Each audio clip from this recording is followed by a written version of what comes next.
When did you join? I initially joined in November. I had some personal issues, so I couldn't continue with the group, and then I joined again in February. With you, I noticed that the signals that you were giving, they were more or less spot on. So I saw you made a really good return the other day on some of the trades. Can you tell the people how much you made? Yeah, so one of the days I made 4.5K. I think I was in a week. I couldn't believe it because I was like, okay, wow, this is so easy. So how much have you made in total?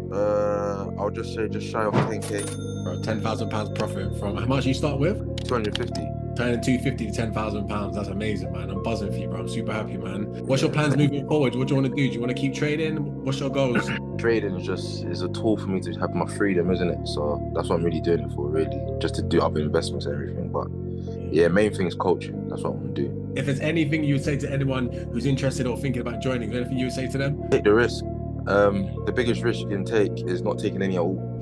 So that was Junior. He turned £250 into £10,000 inside the VIP channels. You can see exactly what we're doing. We're investing. So guys, come and get involved. You just need £250 to start, but you can see you can make up to 10K. Come get involved.